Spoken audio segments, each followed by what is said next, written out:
So what is Western civilization and what are the problems of this concept? So Western civilization, I think we could start by actually saying that phrase itself is a really modern phrase.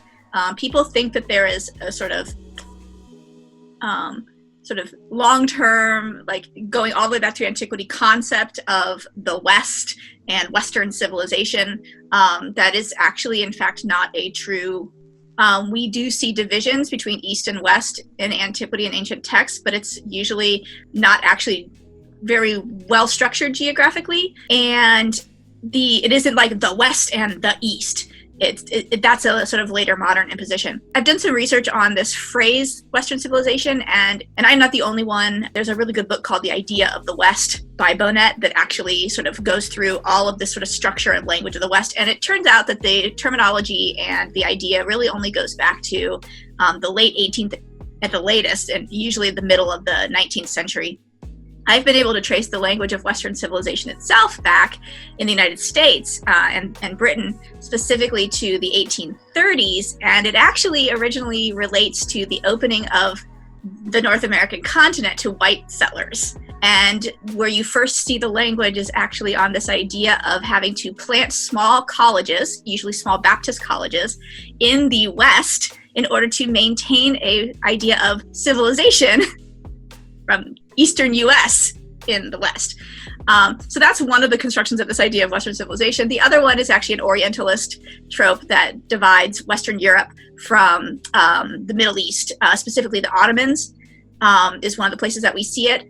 But the earliest uses, that's West and East, Western civilization, actually its earliest incarnations are in texts from the 1850s about protecting Poland from Russian Tsarist encroachment.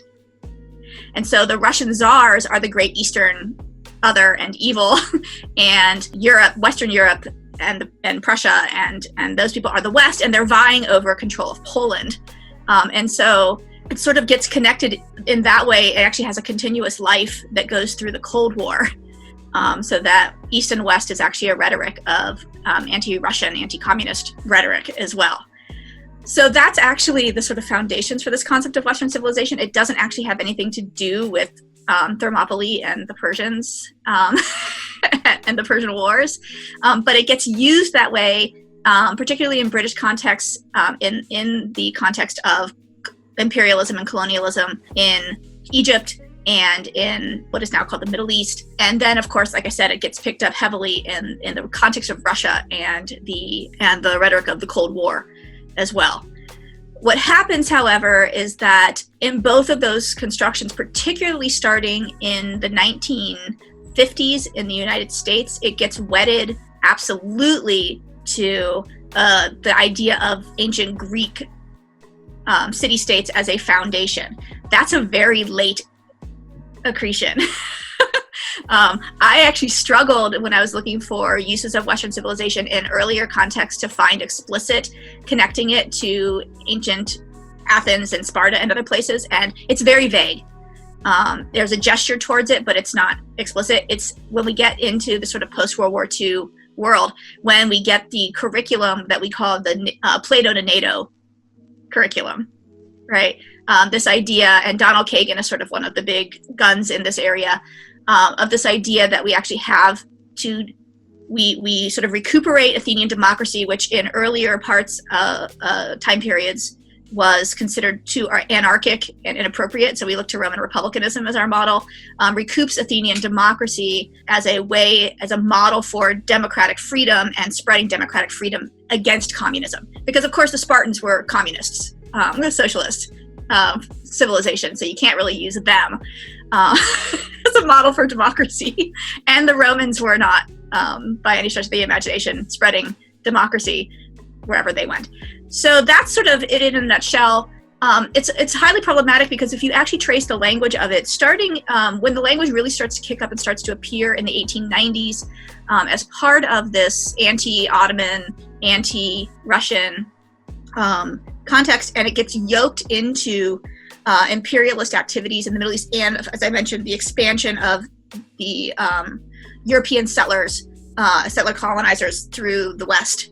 and the settling to California, what happens is that the term Western civilization is actually in earlier texts, particularly when we see people like Lothrop Stoddard and Madison Grant and sort of individuals who are interested in this sort of ideas of they sort of this idea of race mixture and white genocide and the sort of early phases of the eugenics movement, they refer to it as white civilization, and then you actually see a shift over to the language of Western civilization starting around the 1940s. But before that, it's actually just called white civilization. And what they mean is European imperial colonial settling. And what's really interesting is the term Western civilization is actually a translation from the German term. When you see the term in German, it's Europeanization. That's how you translate it. It gets translated as Western civilization. That phrase, the German phrase, Europeanization, which is one giant word, actually becomes Western civilization in library catalogs and other places. So it is explicitly a term that is connected to whiteness. And it also is a term that gets connected to, as Donald Kagan is very explicit about, and others, they don't hide this, that it's also explicitly, the two pillars are, they say Greek civilization and quote unquote whiteness, which is, we'll talk about later, that's not how it works, and Christianity. As if the Greeks and Romans were somehow Christian. But Christianity is the other pillar. They often refer to it as Judeo-Christian, but that's what we call Christian supersessionism, which is an erasure of Judaism. And so it's really Christian and a very modern white Protestant version of Christian, because Catholics were not included in this for a very long time. And of course, there were certain other groups of Christians who were locked out. You might think of people like the Amish, and the Mennonites and others who don't get included in that definition. So Western civilization is coded as white and it's coded as Christian, but it's often used as a way to usurp the past, particularly the ancient Mediterranean past, and turn it into a history of whiteness under the guise of Europeanization. Even though if you follow the sort of history of the term and you follow the history of whiteness as a term, you see that people who were Greeks and Italians weren't even included in whiteness, let alone Westernness. And many would argue that modern Greece today, the nation state of Greece, is barely included in Westernness by the rest of Europe, particularly. So most of Europe wants ancient Greece as their foundation, but doesn't want to acknowledge modern Greece as part of that. They're still Orientalized and considered to be less European than other places. Though their recent championing of getting rid of COVID makes them look way more efficient than everybody else and effective, which goes against the stereotype, the very noxious stereotype against modern Greeks that has been perpetuated by Germans and Brits and others for centuries. So that's sort of the Western Civ problem and what it is and where it comes from. People cling to it now as an identity, but it's an identity that's really sort of rooted in a false narrative, and it's actually simply a code for whiteness. Rooting your identity in this thing called whiteness, which is a really unstable and quite imbalanced and actually explicitly used as a method of exclusion. So it's really untenable. We should all be happy. One of the major champions of Western civilization, who very explicitly calls it white civilization, was recently, yesterday evening, lost his primary in Iowa. Steve King is no longer going to be the Iowa representative, but he's been one of the biggest champions of Western civilization as white civilization explicitly, and who uses it and recognizes it as code for white nationalist movements, which he's part of. So. Interesting. See, I did not know any of that about him, so I don't really know anything about him in general. If you spend any time, just look up Steve King, Western Civilization. You'll see all of his quotations. It's like in interviews on CNN and newspaper. That's actually why he lost his appointments on committees, and why he actually got voted out in Iowa is because one of the most important long-standing committee assignments that a rep from Iowa always has is on the Agriculture Committee, and he lost his seat on the Agriculture Committee for openly trafficking with white nationalist organizations and saying when did white nationalism and Western civilization and white civilization become bad words? They've always been racist and now it's not okay. It's really not okay to be racist necessarily, and I don't think that's a bad thing. But he really wants the 1930s back. So he lost his committee appointments, and so he became useless to the Republicans. And so they voted him out and voted in somebody else in the primary stage. And he'll probably, the Republican who beat him will still probably be the rep because it's one of the most conservative districts of Iowa. But yeah, he has a whole history of this, of interviews and stuff, and causing lots of problems. And so his own party was like, you can't talk anymore. Very interesting. So I actually have a follow-up question, if you don't mind. And it was something that popped into my head when you were talking about the earliest roots. And a part of me wondered, it's more of a medievalist question probably, but one of the words that pop up when you study medieval history a lot, especially in older historiography, is Christendom, right? Yes. Do you think that they looked back at Christendom as an idea, as a formulation? In fact, Bonnet, in his book, The Idea of the West, explicitly talks about how that language of Christendom is part of that construct, and how that shifts over time. We no longer say Christendom because it's considered archaic. We just say Christianity. But you actually, that's when you see it moves from Christendom to the Judeo-Christian tradition. That's the language that pops up. The language of Judeo-Christian tradition is very late. It's post-World War II, right? It's like the Holocaust, so we're not supposed to hate Jews anymore. We're supposed to co-opt them instead. So that's, I think, what's going on there. Interesting. And I actually have a lot of stuff on my blog on the history of the term Western civilization. And actually, if you are interested, let me pull up a photo, a painting for you. I'll share the screen here. This is from this early Western civilization construct.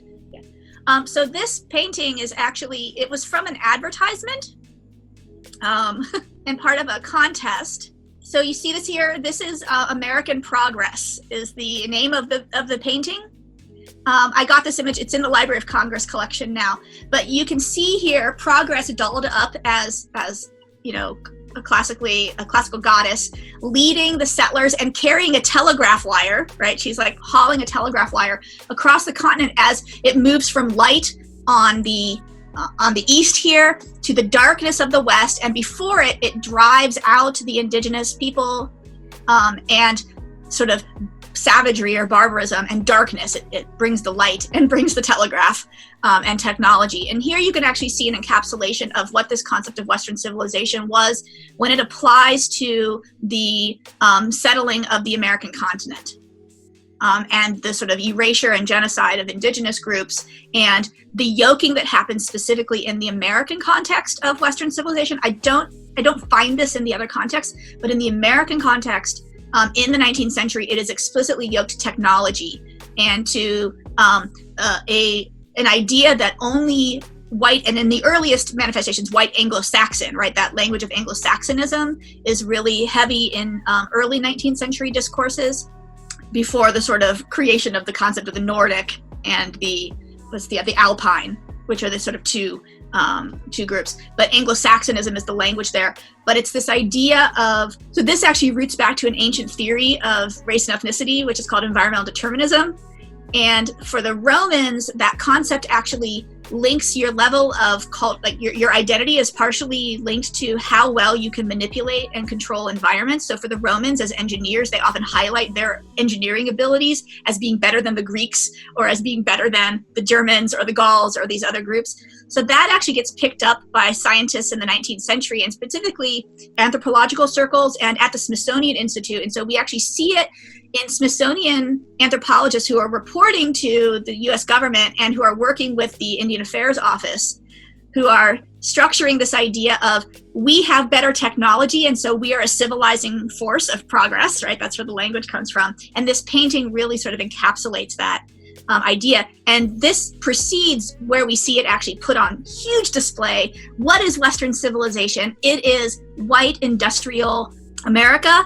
And starting at the 1893 Columbian Expo World's Fair in Chicago and moving forward from there, it is the centerpiece of whiteness and of American ideas of progress. And it actually, I believe the 1904, 1905 World's Fair in St. Louis is called the pinnacle of civilization or something like that. And that's where the arch was built for, and it was paired with the Olympic Games, and it actually had all of these expos starting in 1893 had displays, anthropological displays of the quote-unquote lesser peoples of the Americas, including indigenous and Filipino and other Pacific Islanders, who they would put on display as like, so you could see the progress of peoples to match this technological progress. So that's, I think that painting is actually a really great one to sort of capture that idea of Western civilization as it was built and intentionally built and constructed and embodied in the 19th century, starting really, I think this painting, it is from 1872. So it's really that sort of post-Civil War era. It's the backlash in some ways against Reconstruction. Right? Reconstruction actually gives Black Americans a major lift. They go to the polls, they vote, they gain office, and then sort of starting in the 1870s and 1880s, there's a massive backlash against it, and then we see the development of Jim Crow, and this American progress idea is part of it.